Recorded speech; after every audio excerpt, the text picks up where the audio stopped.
पता है? लेकिन वसीम, शादी से पहले तो हम जान भी। बस, कोई कहीं नहीं जाने वाला। और अगर मुझसे बिना पूछे तुम कहीं गई तो मुझसे बुरा कोई नहीं हुआ। मेरा परिवार सबसे अच्छा परिवार। मेरा परिवार बहुत बड़ा है, जिसमें मेरे पापा है, मम्मी है, बुआ है, फूफा जी है, चाचा है, चाचे है, मेरी एक कजिन सिस्टर भी है, रावी दीदी, जिनकी शादी होने वाली है। उनकी शादी में हम खूब मौज करेंगे, जीजा जी के जूते भी चुराएंगे। अरे इसमें हंसने वाली क्या बात है? हमारे परिवार के निबंध में तो हम कुछ भी बोल सकते हैं। ओह अच्छा, तुम सबको भी हमारी रावी दीदी के शादी में मौज करना है। चलो निमंत्रण आपको भी। 12 जुलाई को हमारी रावी दीदी की शादी है, सभी सहपरिवार आ जाना, ठीक है? एक इंसान के अंदर नर और नारी दोनों होते हैं। अगर आपके अंदर नर और नारी दोनों की भावनाओं का सामंजस्य हो गया तो आपकी समस्या का हल। मुझे ये समझ नहीं आ रहा है कि एक इंसान के अंदर नर और नारी कैसे हो सकते हैं।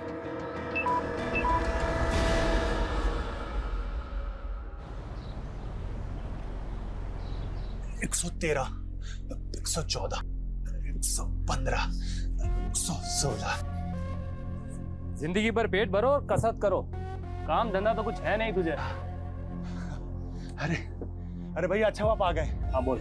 हम आपसे कहने ही वाले थे, हमने ना एक आर्टिफिशियल ज्वेलरी का मस्त बिजनेस सोचा है। बहुत तगड़ा मार्जिन है, मात्र 20 लाख रुपए का इन्वेस्टमेंट है इसमें। और ये 20 लाख आएगा कहाँ से? अरे भैया, आप तो बैंक के मैनेजर हो, आपके गारंटी पे हमको कोई भी लोन दे देगा। बैकग्राउंड देखा है अपना? जा कोई नौकरी ढूंढ, समझा? अरे सही तो बोल रहा है वो, नर्सिंग का कोर्स करके इतने पैसे फूके हैं, कहीं वार्ड बॉय की नौकरी क्यों नहीं ढूंढ लेते? अरे माँ, वो हमको ना बीमार लोगों से बहुत एलर्जी होता है। तू एक काम करना माँ, हमारे बिजनेस इन्वेस्टमेंट के लिए इस घर को गिरवी रख दे, बाद में कमा के छुड़ा लेंगे ना। तुम्हारे बिजनेस के चक्कर में हम रास्ते पे आ जाए क्या? ये लो, अब माँ को अपने बेटे पे भी भरोसा नहीं है। शुभी, क्या ये 50% से ऊपर लाओ कभी, या जिंदगी में सिर्फ फिसड्डी बनी रहोगी। फिसड्डी क्यों बनी रहेगी? अरे कभी तो हौसला अफजाई कर दिया करो बच्ची का। इस बार नंबर कम आए तो क्या हो गया, अगली बार ले आएगी। हीरा है मेरी शुभी। हीरा और मोती? हिंदी की किताब में हीरा और मोती तो बैल है। नहीं बेटा, बैल तो हम हैं। अच्छी है तुम दोनों की जोड़ी। हाँ, माँ लाड में बिगाड़ रही है और बेटी बिगड़ रही है। अरे भगवान ने मुझे चांद सी बेटी दी है, अब क्या लाड भी ना करे? हाँ, चांद पे तो फिर भी दाग होते हैं, लेकिन हम तो पूरे गोरे हैं। बंद करो ये अपना माई सेल्फ का निबंध और जाके कुछ ऐसा करो जिससे लोग तुम्हारी तारीफ करें। हाय मोई मैया, न जाने कब हमसे खुश हो गई। अरे नीलम, जरा ठंडा पानी पिला। हाँ लाई दीदी। मौसम के साथ साथ तो महंगाई भी जला रही है, हर चीज महंगी हो गई है, पता है? बुआ जी, रावी दीदी का लहंगा नहीं लाए? अरे लहंगे से ज्यादा टेंशन तो हॉल का है। हॉल का टेंशन? क्या हो दीदी? अरे होना क्या है, हॉल वाले ने पैसे के लालच में किसी और को हॉल दे दिया। अरे ऐसे कैसे किया जीजा जी? अरे नीलम, शादी के सीजन में तो हर कोई कमीनेपन पे उतर आते हैं। अब नया हॉल देख रहे हैं तो पैसे बढ़ा बढ़ा कर मुंह खोल रहे हैं। अरे जीजी, क्या टेंशन है, हमारा मोहल्ला है ना। अरे यही बढ़िया लगाएंगे टेंट वेंट बढ़िया से और धूमधाम से शादी करेंगे अपनी भांजी की। दीदी खुश हो शादी से? कुछ तो होना ही पड़ेगा, अगर अपनी मन मर्जी चलाए तो जानवी मौसी जैसे हो जाएंगे। जानवी मौसी? उनके साथ क्या हुआ? छोड़ो, तुम नहीं समझोगी, तुम अभी बच्ची हो, तुम अपनी पढ़ाई पे ध्यान दो। लो, अब तुम भी पापा की तरह लेक्चर पिलाओगी? तो पढ़ाई नहीं करोगी तुम? अगर पढ़ाई नहीं करोगी ना तो जिंदगी भर वेटर का नौकरी करना पड़ेगा। आपको तो बुआ जी ने नौकरी करने नहीं दी, हम वेटर बन गए तो क्या कम है? और वेटर बनने में बुराई क्या है? वो भी तो इंसान ही होते हैं। अच्छा बेटा, इतनी बड़ी बड़ी बातें सीखती कहाँ से हो तुम? हमको नहीं मालूम।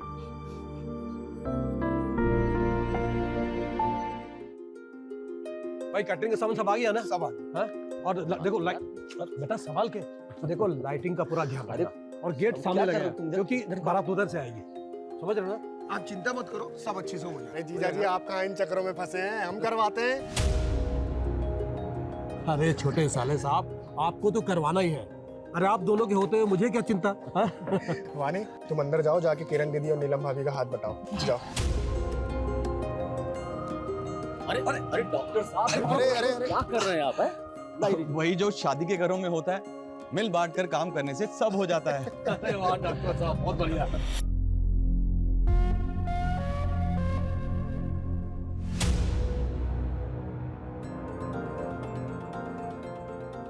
अरे खाइए ना आप लोग। दिखाई नहीं देता, दिन ब दिन फुदकती रहती है तू। हाँ, बुआ जी जानबूझ के नहीं किया, और अब सबके सामने से चिल्ला रही है। एक औरत को भी एक लड़की की इज्जत ऐसे खराब करनी नहीं चाहिए। शुभी, बड़ों से ऐसे बात करते हैं क्या? तू क्या देख रही है? साफ करिए। रहने दो ना दीदी, वो शायद पेट से है। सच्ची चाची, हमारी और एक कजिन आने वाली है। पक्का नहीं अभी। पक्का नहीं है मतलब? वो हमें ऐसा लग रहा है, लेकिन टेस्ट करवाना बाकी है। टेस्ट तो 2 मिनट में हो जाएगा। टीवी पे ऐड आती है ना प्रेगनेंसी किट वाली। नीलम, संभालो अपनी लड़की को। इस उम्र में क्या क्या सीख रही है पता नहीं। ये तो रावी दीदी ने बताया मुझे।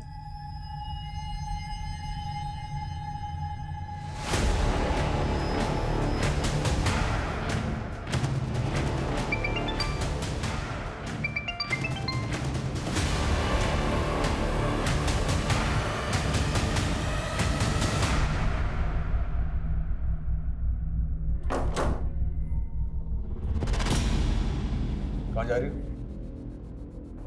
वो हम आपको बताने ही वाले थे। हमारी दूर की किरण दीदी है ना, उनकी बेटी की शादी का कार्ड आया था। ये देखिए, 1 दिन पहले ही आने के लिए बोला है। आपको भी बुलाया। अब याद आ रही है उन्हें तुम्हारी? और तुम्हें कितनी बार बताना पड़ेगा कि तुम्हारा नाम ये जानवी नहीं फरीदा है। लेकिन वसीम, शादी से पहले तो हम जानवी। बस,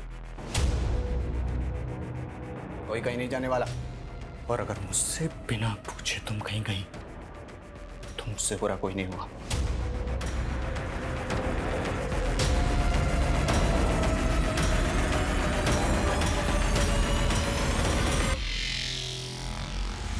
अरे ये क्या कर रही हो तू? पागल है क्या? जाने दीजिए ना दीदी, बच्ची है। हाँ तो एक दिन मेरी भी तो शादी होगी। चल ठीक है, जब होगी तब होगी। दीदी की शादी में जाके डांस कर। हाँ भाई हाँ, हाँ भाई हाँ, दुल्हन की बहना क्या लाई? चांद और तारे ढेर सारे। हाँ भाई हाँ, हाँ भाई हाँ, दुल्हन की चाची क्या लाई? चाची वो लाई तो है कुछ, लेकिन उनका अभी पक्का नहीं। हाँ भाई हाँ, हाँ भाई हाँ, दुल्हन की मामी क्या लाई? मामी मामी लाई शादी का वेन्यू। मतलब? रावी दीदी की शादी मामा और मामी के घर ही तो हो रही है। फूफा जी का वेन्यू हो गया ठुस। अरे तुम यहाँ क्या कर रहे हो? अरे सॉरी निकले यहाँ से। लेडीज प्रोग्राम है, जाओ यहाँ से। औरतों के बीच में क्या कर रहा है बे? तुझे यहाँ बुलाया किसने है? अरे वो तो हम शादी के कामों में हाथ बटाने आए थे। अब हमको क्या पता यहाँ पर हाँ लेडी संगीत चालू। चल चल बाहर, ये औरतों के बीच में रहेगा तू। यहाँ से चलो।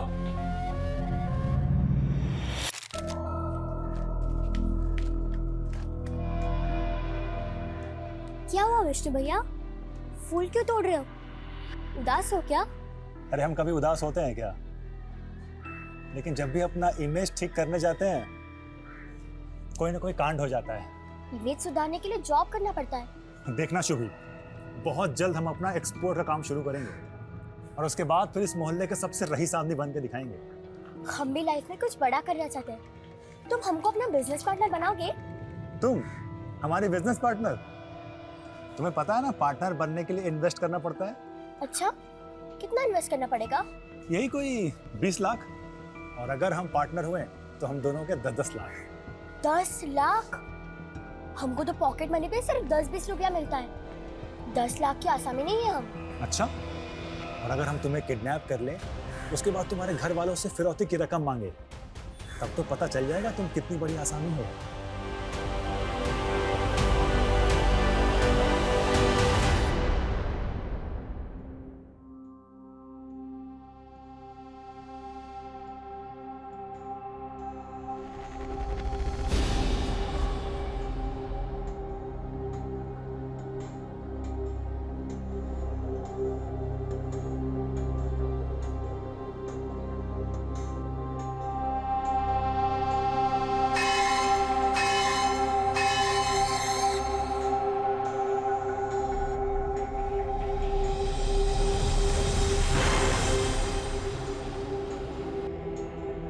रावी, ये लो तुम्हारी चाय। शुभी, शुभी, बाथरूम में है क्या? नहीं, वो तो यहाँ नहीं है। रात को तुम्हारे साथ ही सोई थी ना? नहीं, वो मेरे साथ नहीं सोई थी। अरे दीदी हमको भी चाय पिलाइए। शुभी, शुभी, क्या हुआ? शुभी, शुभी कहीं दिख नहीं रही है, अंदर भी नहीं है, पता नहीं कहाँ चली गई। अरे यही कहीं खेल रही होगी, आती ही होगी। क्या हुआ? जीजा जी, शुभी बाहर कहीं दिखी क्या? अंदर कहीं नहीं है। बाहर तो नहीं दिखी हो। अरे तुम चिंता मत करो, हम देख के आते हैं। जी जी आइए। चलो आओ।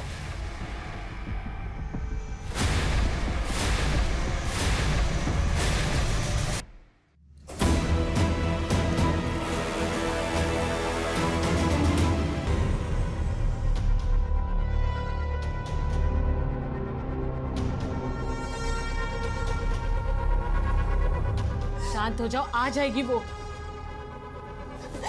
कुछ पता चला क्या शुभी का? भाभी आस पड़ोस हर जगह देख लिया, कुछ पता नहीं चल रहा है। शांत हो जाओ। जी जी बहुत हो गया, हम तो कह रहे हैं कि पुलिस में रिपोर्ट दर्ज करवा देते हैं। देखो अशोक, शादी का घर है, ऐसे में पुलिस का आना अच्छा नहीं रहेगा। एक काम करते हैं, हम लोग फिर से ढूंढते हैं, अरे मिल जाएगी। जी सुबह से ढूंढ ही तो रहे हैं, शाम हो गई अब तक कहाँ मिली है। हमको तो लग रहा है कि इसके साथ कुछ बुरा ना हो गया।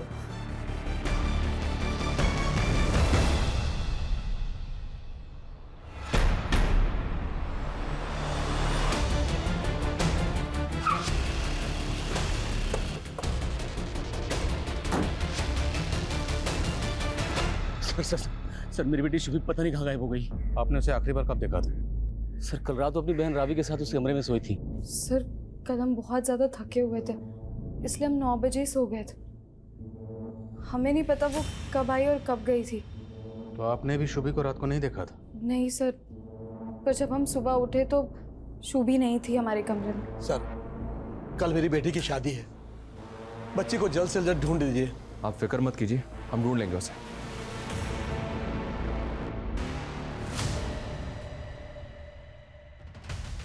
हम आपके क्लिनिक के बाहर की सीसीटीवी फुटेज देखना चाहते हैं। हाँ सर, अभी दिखाता हूँ।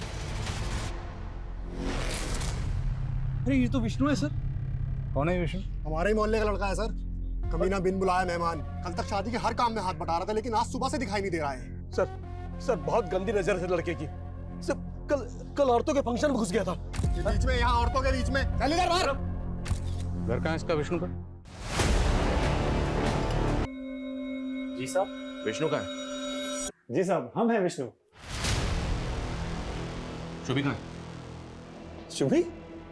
वो रात को आखिरी बार तेरे साथ देखी गई थी। हमारे साथ? तूने गायब किया ना उसको? अरे सर, ये कैसी बातें कर रहे हैं आप? पूरा घर चित्रा से चेक करो। ओ अरे साहब, यहाँ नहीं है शुभी। तो फिर कहाँ है? बोलना विष्णु। अरे सर, हमें कैसे पता शुभी कहाँ है? अरे सर गलतफहमी हो रही है। सर सुनिए तो। सर समय बर्बाद होगा, हम कह रहे हैं ना। समय तो हमारा बर्बाद कर रहा है। 24 घंटे से ज्यादा हो गए बच्ची को गायब हुए। बोल, उस रात शुभी को लेकर कहाँ गया था? अरे सर, हम कहीं नहीं ले गए थे, वो तो बस रास्ते में मिल गई, इसलिए थोड़ी बातचीत हो गई बस। शुभी, इतनी रात को यहाँ क्या कर रही है? जा घर जा। घर का तो सर्कस बन गया विष्णु भैया, और ऊपर से हमारे पापा ने तेरी पिटाई की ना? पिटाई करते तो इतना गुस्सा नहीं आता जितना गुस्सा अर्जुन को एक औरत के साथ देख के आया है। सर शुभी कह रही थी कि उसके पापा का किसी के साथ चक्कर चल रहा है। तेरी बात पे हम यकीन कर लेंगे। बोल शुभी कहाँ, वरना हड्डी बसली कर देंगे। अरे सर, मुझे सच में नहीं पता, मैं कह रहा हूँ ना। आप यकीन करिए मेरा।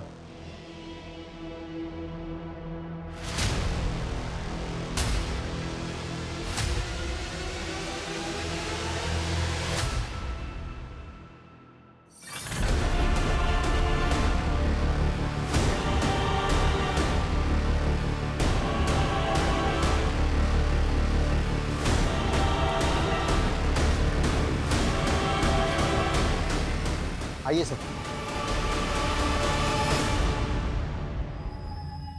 पोस्टमार्टम के लिए भेजो। शुभी को 10 जुलाई को रात को 9 बजे आखिरी बार विष्णु के साथ देखा गया था। 10, 11 और 12 जुलाई को बच्ची की लाश मिली। पूरे मोहल्ले का ये मानना है सर कि विष्णु लड़कीबाज है। हो सकता है कि वो शुभी को यहाँ गलत इरादे से लेकर आया हो और मार के फेंक दिया। और आज शुभी की कजिन रावी की शादी है। फैमिली को पता चलेगा तो सख्ती में आ जाएगी। पर बताना तो पड़ेगा ना।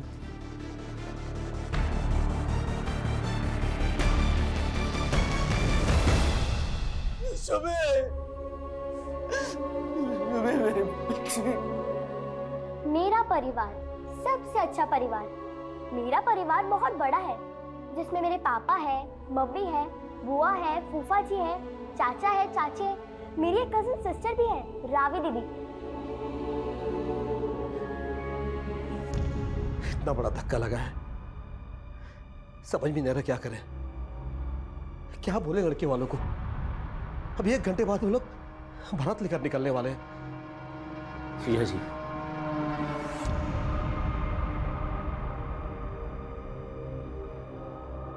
रात आने दीजिए। सूतक तो हमारे यहाँ लगा है। आप रावी बिटिया की शादी पूरा कीजिए।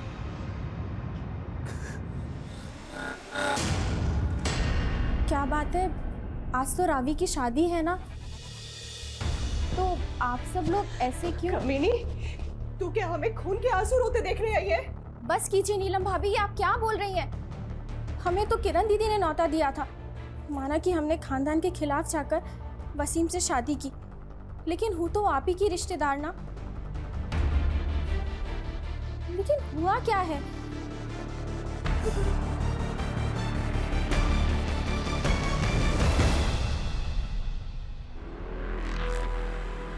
शुभी का पूरा परिवार तेरे पर शक जता रहा है। सबके सब तेरा नाम ले रहे हैं। जुर्म कबूल कर ले, वरना इसी छत पे उल्टा लटकाऊंगा तुझे।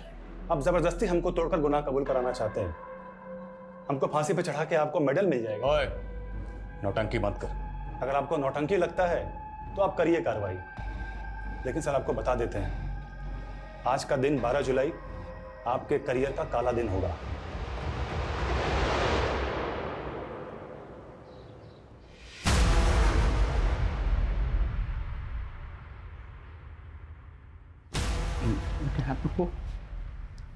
पापा यूनिटी। Thank you.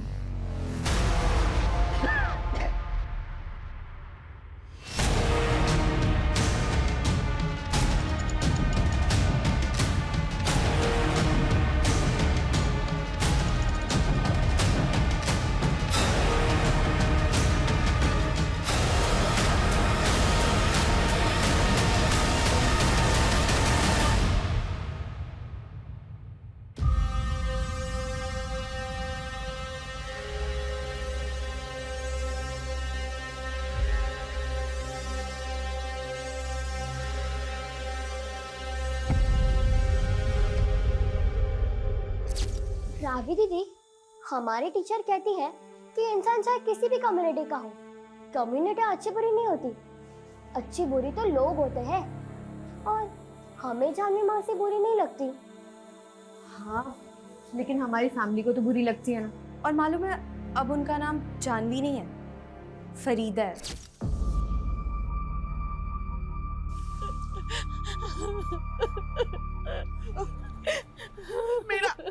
मेरा बेटा बिल्कुल बेकसूर है। किरण, तू तो उसको बचपन से जानती है, वो क्यों सूबी का खून करेगा? काकी, ज्यादा ममता का नाटक मत कीजिए। आप भी जानती है, आपके बेटे का ये पहला कत्ल नहीं है। जाइए, चलो चलो।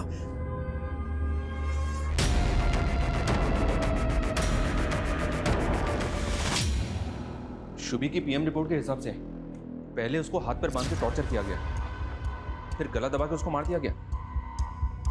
11 जुलाई की रात को तकरीबन 11 बजे उसका मर्डर किया गया। और शुभी को आखिरी बार 10 जुलाई की रात को विष्णु के साथ देखा गया था। मतलब 11 जुलाई तक लड़की को बांध कर रखा गया था। लेकिन सर, विष्णु के घर में ऐसा कोई क्लू नहीं मिला जिससे ये लगे कि उसको विष्णु के घर में रखा गया था। हो सकता है कहीं और रखा गया, कहीं ये केस किडनैपिंग का तो नहीं है। हो सकता है फिरौती भी मांगी गई, लेकिन जब हम इन्वॉल्व हुए तो पुलिस के डर की वजह से किडनैपर्स ने शुभी को मार दिया। लेकिन शुभी के पेरेंट्स ने तो ऐसा कुछ नहीं बताया। इस तरह के केसेस में फैमिली पूरा सच कहाँ बताती है। घर की छोटी लड़की मारी गई, फिर भी बड़ी लड़की की शादी रोकी नहीं गई। पूरी फैमिली के कॉल रिकॉर्ड्स निकलो। सर काम है सर, मैंने मोहल्ले के बाहर एक दुकान की फुटेज चेक की है। उसमें शुभी किसी और आदमी के साथ रात को 10 बजे दिखाई दे रही है। सर, इसमें है वो फुटेज। कौन है लड़का? सर, अब तक पता नहीं चला है। लड़का जिस बाइक पर है उसका नंबर भी क्लियर नजर नहीं आ रहा। विष्णु को दिखाओ सर। दिखाया सर, लेकिन विष्णु ने इसे पहचानने से मना कर दिया।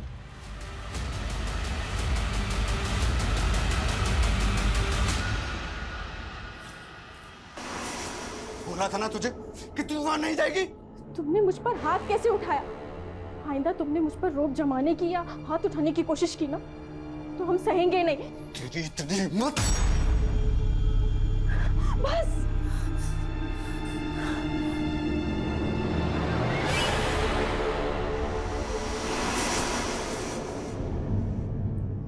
उस रात शुभी इस लड़के से भी मिली थी। कौन है ये? आप जानते हैं इसे? हम इसे नहीं पहचानते।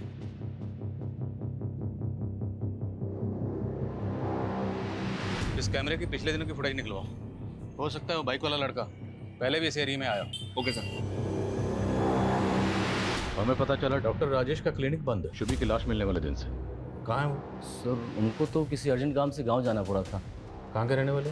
राजस्थान, बीकानेर के आसपास कहीं। तेरा फोन मिलाई, पूछे कहाँ? जी। The number you are trying to call is currently switched off. Sir, phone तो बंद आ रहा है।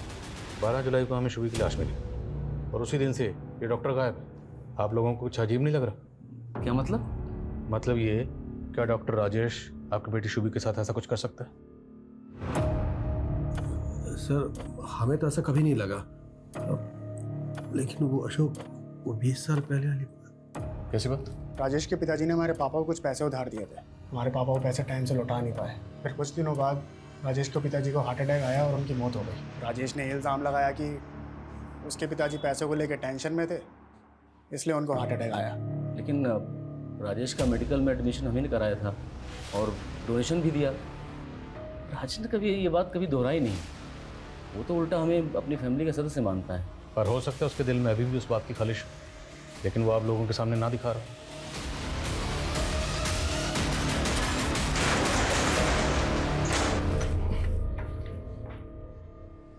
लाइट ऑन करो।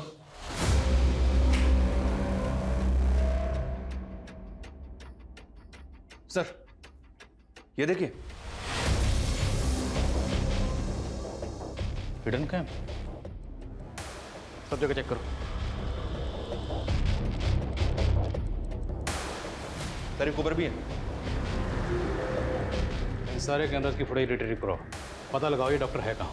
Okay sir. ये पक्का यहाँ पे कोई बड़ा कांड करता होगा।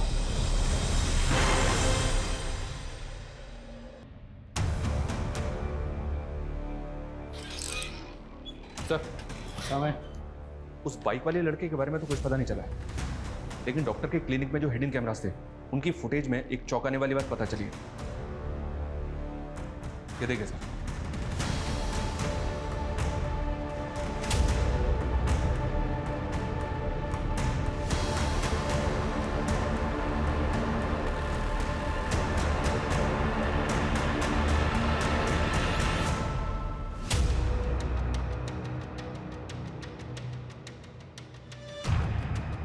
लेडी को तो मैंने शुभी के घर पे देखा। या सर, ये शुभी की चाची है, वानी नाम है इनका। अरे डॉक्टर, ये कहाँ पे? इसका फ़ोन मुंबई में बंद हुआ है। हाँ, मुंबई पुलिस से कांटेक्ट करो और इसकी लोकेशन ट्रेस करो। Okay sir. सर, मेरी वाइफ वानी को बच्चा नहीं हो रहा था, इसलिए हम डॉक्टर राजेश से उसका इलाज करवा रहे थे। लेकिन उस कमीने ने मेरी बीवी को बेहोश करके इसके साथ गलत काम किए। सर ये देखिए, ये सर ये वीडियोस दिखा के हमें ब्लैकमेल कर रहा था। हमसे 5 लाख रुपए मांगे उसने। प्लीज अब वो सब कुछ डिलीट कर दो। आप लोगों के साथ इतना सब कुछ हुआ, फिर भी आपने पुलिस में कंप्लेंट क्यों नहीं की? सर कैसे करते, अपनी इज्जत और शर्म की वजह से हम किसी से कुछ कह नहीं पाए।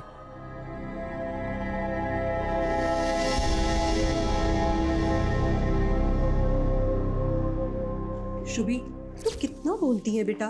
तुझे क्या जरूरत थी सबके सामने ये बोलने की कि फूफा जी का वेन्यू ठुस हो गया? तूने देखा ना बुआ जी को कितना बुरा लगा। उनको अगर बुरा लगा तो मैं उनसे सॉरी बोल देती हूँ। बुआ जी सॉरी। माँ ने बोला आपको हम अच्छे नहीं लगते। क्यों अच्छे नहीं लगते? सिर्फ बोलती ज्यादा हो तुम। शादी तक ना अपने मुंह पर टेप लगा देना। बाप रे, इतना महंगा लहंगा खरीदा है रावी दीदी की शादी के लिए, ऊपर से टेप। हम तो जोकर ही लगेंगे। बिल्कुल नहीं लगोगी।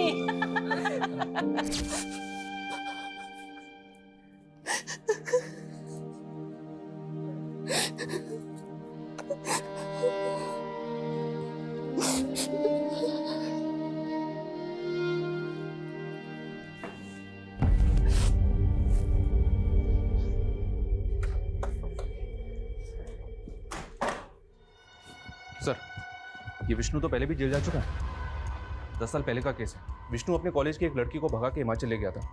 प्रीति नाम है इस लड़की का।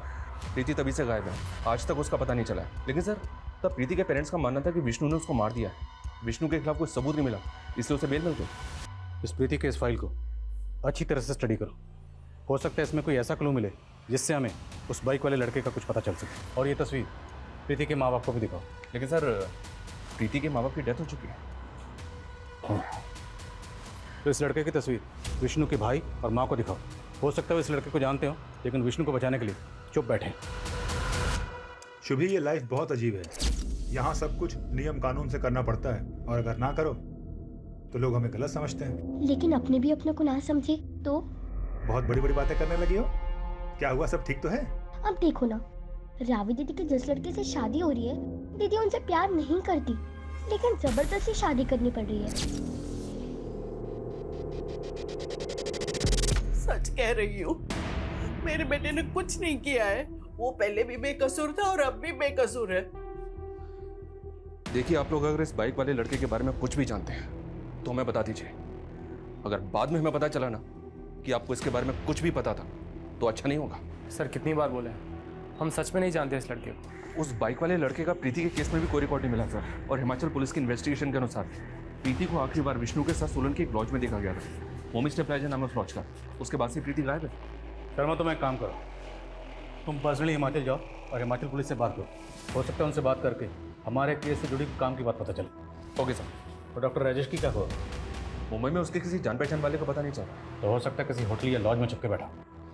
निकालो उसको वहाँ से। Okay sir.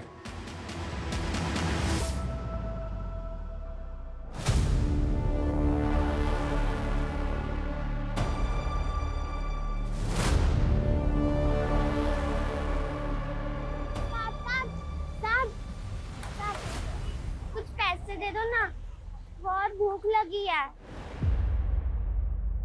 पिज्जा खाना है? चल बैठ जा अंदर। 10 साल पहले प्रीति नाम की ये लड़की आपके होटल से गायब हुई थी, आपको तो याद ही होगा। हाँ, तब भी पुलिस ने हमें काफ़ी परेशान किया था। दरअसल प्रीति नाम की लड़की विष्णु नाम के इस लड़के के साथ यहाँ पे आई थी। अब ये लड़का एक बच्ची के मर्डर केस में भी सस्पेक्ट है। हमें ऐसा लग रहा है कि ये लड़का इस लड़के को जानता है। क्या 10 साल पहले ये लड़का आपने कभी यहाँ देखा था? सर इतना कहाँ याद रहता है, लेकिन सर एक बात है जो इस केस के 2-3 साल बाद की है। कैसी बात? सर ये तो मैं कह नहीं सकता ये मेरा भ्रम था या सच। उस दौरान मैं कसोल में था, तभी मैंने वो लड़की को वहाँ पर देखा था। कौन लड़की? आप प्रीति की बात कर रहे हैं ना? हाँ, तभी ये किसी दूसरे लड़के के साथ में थी। वो दूसरा लड़का कौन? कहीं ये तो नहीं? नहीं सर, ये नहीं हो सकता। वो लड़का तो फॉरेनर था। लेकिन शर्मा, अगर होटल मालिक खुद ही श्योर नहीं है कि वो लड़की प्रीति है या नहीं, तो फिर वहाँ रुक के वक्त ज़ाया करने का मतलब ही नहीं। वापस आ जाओ। सर, डॉक्टर राजेश को मुंबई पुलिस ने गिरफ्तार कर लिया। सर बता दो सर। सर ये बात सच है कि मैंने पंकज और वानी को ब्लैकमेल किया था, पर मैंने शुभी को नहीं मारा सर। तो भागा क्यों था भाई? हाँ, भागा क्यों था? सर मैं डर गया था कि कहीं पंकज और वानी मेरे खिलाफ। तूने उनके साथ जो किया है उसके लिए अलग से तेरी सेवा करेंगे। पहले रुक, पहले ये बता कि लड़का कौन है? तो तुम्हें अबॉर्शन करवाना है। तुम्हारी मम्मी को पता है इसके बारे में? नहीं अंकल, मैं उनको कैसे बताऊंगी, और आप भी मत बताइएगा प्लीज। ठीक है, नहीं बताऊंगा। पहले ये बताओ कि इस बच्चे का फादर कौन है। उससे बिना मिले मैं अबॉर्शन नहीं करूंगा। अहमद।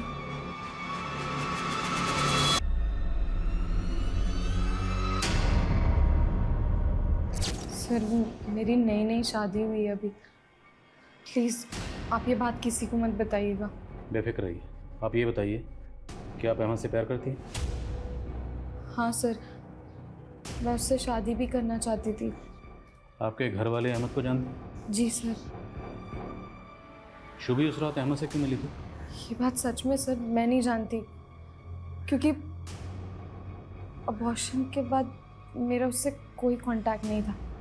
अहमद रहता कहाँ? आप लोग अहमद को पहले से जानते थे, लेकिन पहले उसे पहचानने से मना कर दिया। बेटी की शादी थी, कैसे बताते उसके अफेयर के बारे में रिश्तेदारों को? आप लोगों को पता था ना कि शुभी को रावी और अहमद के अफेयर के बारे में सब कुछ मालूम है। सर शुभी चाहती थी हम दोनों की शादी हो, वो तो पसंद करती थी मुझे। छोड़, ये बता कि उस रात तुमने शुभी को मिलने के लिए क्यों बुलाया था? सर मैंने उसे मिलने नहीं बुलाया था, मैं तो वहाँ रावी को आखिरी बार देखने गया था, लेकिन शुभी ने मुझे वहाँ देख लिया। रावी दीदी नहीं मिल सकती। और भैया आप परेशान मत होइए। चलो बैठो, मैं तुम्हें घर छोड़ देता हूँ। घर पे ड्रॉप किया? हाँ सर, मैंने उसे घर के पास ही छोड़ा था। घर के पास ही छोड़ा था? उसके बाद से वो कभी अपने घर पहुंची नहीं, उसकी लाश मिली तालाब में। सच कह रहा हूँ सर, मैंने उसे नहीं मारा। ये अहमद तो अभी भी अपने बयान पे अड़ा हुआ है, जबकि वारदात वाली रात शुभी को विष्णु के बाद रात के 9 बजे आखिरी बार इस अहमद के साथ ही देखा गया था। नहीं सर, मुझे तो ऐसा लग रहा है कि अहमद ही झूठ बोल रहा है। शायद ये शुभी को बेला फुसला के कहीं लेकर गया, पहले उसको बांध के रखा,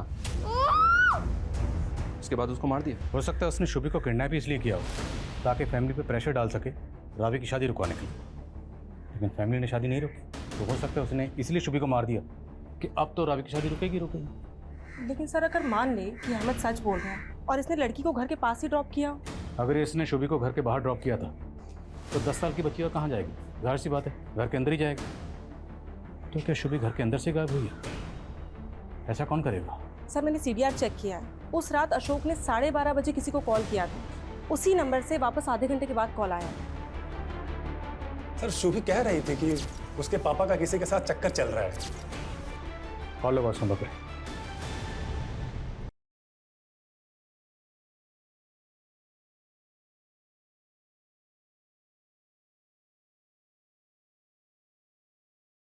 सर कोई फोन नहीं उठा रहा है। पता करो ये नंबर किसका है। सर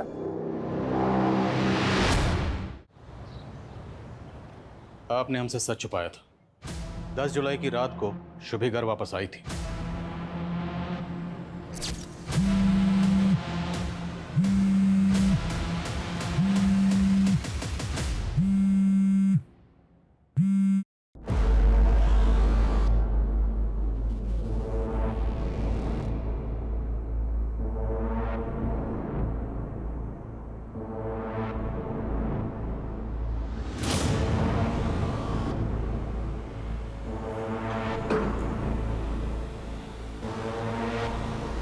उसके बाद हमारे और अशोक के बीच में झगड़ा हुआ।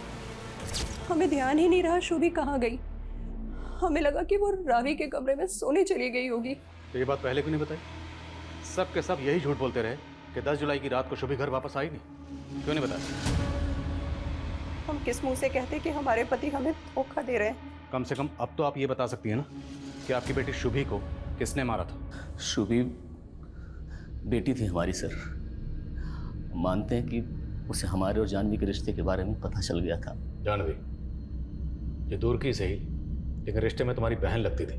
जो आदमी ऐसा रिश्ता जोड़ सकता है कुछ भी कर सकता है। जानवी दूर की रिश्तेदार थी हमारी, शादी के पहले मुझसे प्यार करते थे, हम मानते हैं, लेकिन हमारे पापा को रिश्ता मंजूर नहीं था, वो खिलाफ थे इसके। और जानवी वसीम के प्यार में पड़ गई थी, लेकिन वो इस शादी से खुश नहीं थी। वो तो आना चाहती थी 2 दिन के लिए शादी के घर में, लेकिन उसके पति ने उसे आने नहीं दिया। तुम तो शादी के बहाने भी आ सकती थी, ऐसे चोरी छिपे आने की क्या जरूरत थी? वसीम मुझे आने नहीं देता, बहुत मारता है मुझे। काश हम दोनों ने भागकर शादी कर ली होती। जो कुछ भी हुआ उसे नीलम को समझा पाना हमारे लिए बहुत मुश्किल है सर। हम तो उसी में उलझे रहे। सर मुझे नहीं जाना चाहिए था वहाँ, सारी गलती मेरी है। तो तुमने मार दिया शुभी को? नहीं सर, मैंने ऐसा कुछ नहीं किया है। देखो,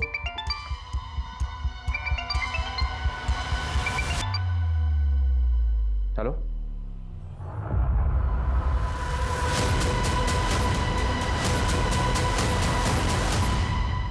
ये सब के सब झूठ बोल रहे हैं। हमें जुर्म साबित करने के लिए पुख्ता सबूतों की जरूरत है। सर, हमें हिमाचल पुलिस का फोन आया था। प्रीति जिसको विष्णु भगा के ले गया था वो जिंदा है। प्रीति जिंदा है? जी सर। हिमाचल की खबरों ने बताया कि वो कसोल के एक आश्रम में रह रही थी। हिमाचल पुलिस ने आज ही उसको आश्रम से अरेस्ट किया।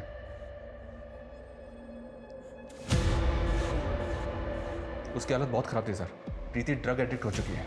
पिछले 10 सालों से वो 3-4 स्टेट्स में अपनी ड्रग मंडली के साथ घूम फिर रही थी। मैंने उसका सोशल मीडिया प्रोफाइल चेक किया सर, उसमें तकरीबन 300 फ्रेंड्स हैं और सबके सब नशेड़ी हैं। इसका मतलब है विष्णु बेकसूर है और प्रीति का शुभी के कत्ल से कोई ताल्लुक नहीं। जी हाँ सर, क्योंकि जब प्रीति विष्णु के साथ भागी थी तब तो शुभी पैदा भी नहीं होती। मुझे ऐसा लग रहा है कि शुभी अपने ही परिवार का शिकार बन गई।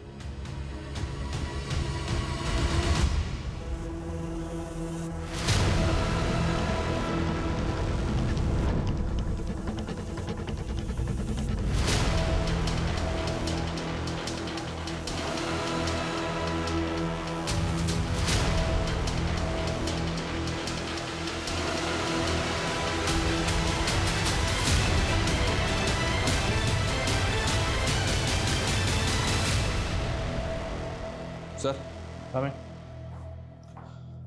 सर शुभी का मर्डर हुआ 1 महीना हो गया है। पिछले 1 महीने में अलग अलग शहरों में कुछ ऐसे क्राइम्स हुए हैं जो वाकई अजीब हैं। 12 जुलाई को प्रीति की लाश मिली। उसी दिन भोपाल में एक फैमिली ने जहर खा के सुसाइड कर लिया था सर। और 14 जुलाई को जयपुर में एक लड़की ने सोशल मीडिया पर लाइव आके सुसाइड किया। 18 जुलाई को राजकोट में एक आदमी ने अपने मेंटली रिटार्टेड बेटे को सीमेंट में चिन दिया था ताकि वो ठीक हो जाए। और एक केस में बरेली में एक 10 साल की बेगर बच्ची मर्डर करके उसका लीवर गायब कर दिया गया था। क्या क्या हो रहा है इस दुनिया? इन सारे केसेस का शुभी के केस से क्या कनेक्शन है? गिल्टी प्लेजर्स नाम का एक सोशल मीडिया ग्रुप है सर। इन सारे क्राइम्स का ये कॉमन लिंक है। इस ग्रुप के कुछ लोग न्यूमरोलॉजी, एस्ट्रोलॉजी और टेरो कार्ड रीडिंग से जुड़े हैं। ग्रुप के किसी भी मेंबर को कोई प्रॉब्लम होती है तो वो ग्रुप में शेयर करता है। और ग्रुप के कुछ लोग ऐसा सॉल्यूशन बताते हैं जो वाकई में बहुत अजीब है। ये सारे क्राइम्स इन बेवकूफ़ लोगों की वजह से ही हुआ सर। पर इस ग्रुप का शुभी के केस से क्या ताल्लुक है? सर, इस ग्रुप का एक मेंबर है जो शुभी नाम से एक सोशल मीडिया अकाउंट ऑपरेट करता है। ये उसकी प्रोफाइल पिक्चर है। शर्मा, ये फेक अकाउंट होगा। शुभी महज 10 साल की थी, उसके पास तो फोन तक नहीं था। फिर वो ये अकाउंट कैसे ऑपरेट कर रही होगी? इस बात का जवाब तो प्रीति दे सकती है सर, जो इस ग्रुप की मॉडरेटर है।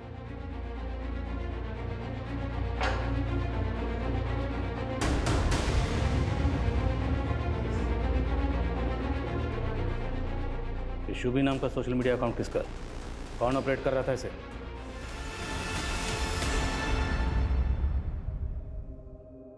इस बार तू सही में माँ बन जाएगी। कॉन्ग्रेचुलेशंस मामी। मुबारक हो मेरे भाई।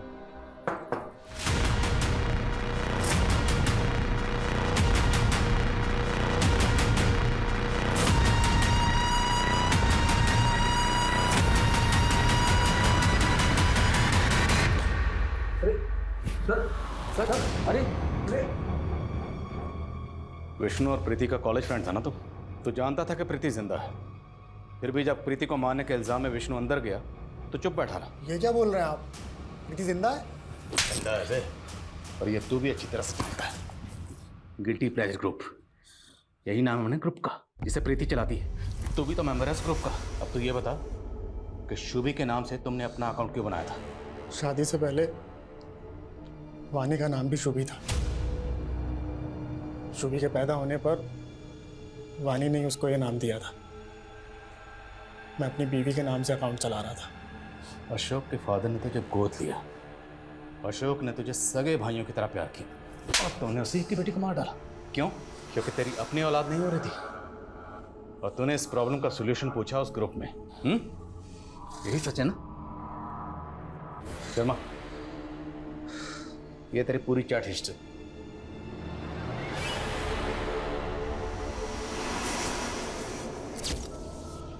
आदमी के अंदर नारी और मैं बच्चा कैसे पैदा कर सकता हूँ? कोई ये बताए मुझे। एक कन्या को मार कर उसका लीवर अपनी बीवी को खिला दे? वो 100% श्योर था। मैं भी एक कन्या की खोज में था। फिर उस रात शुभी हमारे घर आई। वो बहुत परेशान थी, रो रही थी। उसने अपने पापा को जानवी के साथ देख लिया था। मैंने उसको अपने घर पे ही रोक लिया और मैंने सोच लिया था कि इसी का लीवर अपनी बीवी को खिला दूंगा। लेकिन सुबह होते ही सब उसे खोजने लगे, फिर आप लोग इन्वॉल्व हो गए। मैं डर गया। रिचुअल करने के चक्कर में मैं सबकी नज़र में ना आ जाऊं, तो मैंने लीवर खिलाने वाले प्लान को छोड़ दिया। लेकिन मैं शुभी को नहीं छोड़ सकता था। वो मेरे बारे में सबको सब कुछ बता दे। और 15 दिन बाद तो गया बरेली। ऐसे क्या देख रहा? 27 जुलाई को तेरा फोन बरेली में एक्टिव था। वहां जाकर तूने एक 10 साल की बच्ची को किडनैप किया। साहब कुछ पैसे दे दो ना। पिज़्ज़ा खाएगी? चल बैठ जा गाड़ी में। इस बच्ची को मारकर उसका लीवर अपनी बीवी को खिला। तेरे इस अंधविश्वास के चक्कर में 2 मासूम बच्चियों की जान चली गई। कैसा अंधविश्वास? वो लीवर खा के मेरी बीवी प्रेग्नेंट हुई थी। सर हम प्रेग्नेंट नहीं हैं। क्या?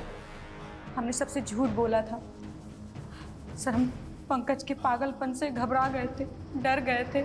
हमें लगा कि उसको पता चलेगा इस बार भी हम प्रेग्नेंट नहीं हुए, कि वो किसी और बच्ची को मारकर जबरदस्ती हमें उसका लीवर खिला देगा। तुम्हें अपने पति से डरने के बजाय हमारे पास आना चाहिए था, लेकिन नहीं, तुमने अपने पति का साथ दिया। उसके क्राइम में उसकी भागीदार बन गए तुम।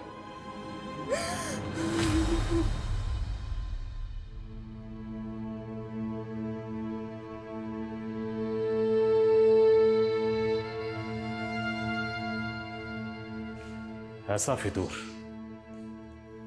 फितूर के सोचते ही रोंगटे खड़े हो जाए। इससे ज्यादा वाहियात क्या होगा कि एक नशा करने वाला नशेड़ी गैंग ऐसा भ्रम फैला रहा था और पढ़े लिखे एजुकेटेड लोग उन पर भरोसा कर रहे थे। इस तरह के सिरफिरे लोग वाकई में सोसाइटी के लिए बहुत बड़ा खतरा है। हैरानी की बात तो यह है कि सोशल मीडिया के जरिए इतने बड़े बड़े क्राइम हो रहे थे। सर इस सोशल मीडिया ग्रुप के सारे अकाउंट्स अब साइबर सेल की सर्विलेंस में हैं और साइबर सेल इस तरह के और भी अकाउंट्स के बारे में पता कर रहा है। लेकिन ये सिर्फ साइबर सेल की नहीं, हम सब की कलेक्टिव रिस्पॉन्सिबिलिटी है। हमें भी कुछ ऐसे कदम उठाने होंगे जिससे लोगों को जागरूक किया जा सके, सतर्क किया जा सके, ताकि वो इस तरह के social media account, social media group से बचें। और अगर उन्हें कोई सोशल मीडिया अकाउंट या ग्रुप सस्पिशियस लगे तो तुरंत इसकी रिपोर्ट करें, वरना लोग ज़्यादातर सोचते रह जाते हैं और जुर्म घट जाता है। और शुभी के केस में यही हुआ।